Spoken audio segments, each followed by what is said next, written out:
Իրան-Իսրայել հակամարտությունը կարող է վերաճել մեծ պատերազմի։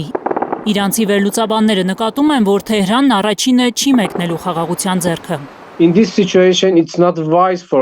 Այս իրավիճակում հակամարտության դադարեցում խնդրելն անմտություն է, քանի որ սիոնիստներն անընդհատ սպառնում են մեզ։ Երբ թշնամին սպառնում է, խելամիտ չէ հրադադար հաստատելը։ Եթե նրանք չդադարեցնեն հարվածները, մենք կշարունակենք հարձակվել։ Իրան-Իսրայել պինգ-պոնգ հիշեցնող մենամարտում, եթե հրադադար լինի, զենքերն առաջինը Նեթանյահուն է վայր դնելու։ Կովկասագետի խոսքով Իսրայելը ուրբաթ օրը լուսադեմին հարձակում սկսելով հույս է ունեցել, որ Միացյալ Նահանգներն իր արսենալի ամենամարտունակ զենքերն է ուղարկելու։ Մոհավեդյանի համոզմամբ ամիսներ շարունակ իր ռազմական կարողությունները Գազայում, Լիբանանում սպառած Իսրայելը հիմա մեծ հեռահարության գերարաքրթիռների և հոբ միջոցների կարիք ունի հակամարտությունը շարունակելու համար։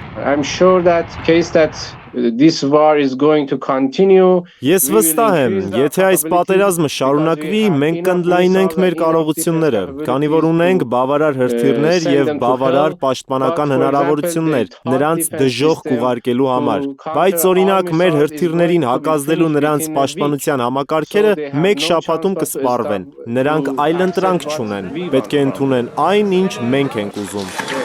Իսրայելական հակաօդային պաշտպանությունը չի կարողանում որսալ իրենց բալիստիկ հրթիռները, նկատում է Մոհավեդյանը։ Փորձագետի խոսքով մեծ հեռահարության հրթիռներ չունենալու պատճառով է, որ Թել Ավիվը հիմնականում միայն ԱԹՍ-ներ է ուղարկում Իրան։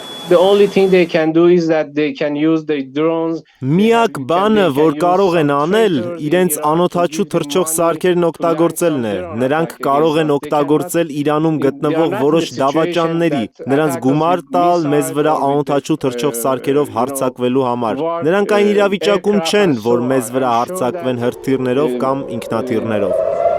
Միջազգային փորձագետները նկատում են, անկախ Թեհրանից ու Թել Ավիվից հնչող հայտարարությունների Միացյալ Նահանգներն է որոշելու, որքան կշարունակվի հակամարտությունը։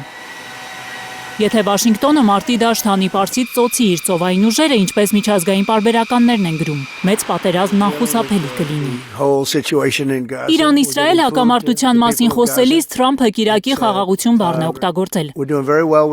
Փորձագետները դեռ չեն կարողանում հասկանալ, Թրամփը Մերձավոր Արևելքում արդյոք խաղաղություն է ուզում։ Անընդունելի է Թեհրանի համար այն, որ ԱՄՆ-ն ամիսներ շարունակ իրենց հետ բանակցությունների պատրանք է ստեղծել, երբ Իսրայելը մշակել է իր հարձակման սցենարը։ Մովահեդյանի համոզմամբ առանց Վաշինգտոնի հետախուզական տվյալների և լոգիստիկայի Իսրայելը չէր կարող ճշգրիտ և մասշտաբային գործողություն իրականացնել։ Գայանե Մովսիսյան, Արմեն Ապրեսյան, Հայլուր։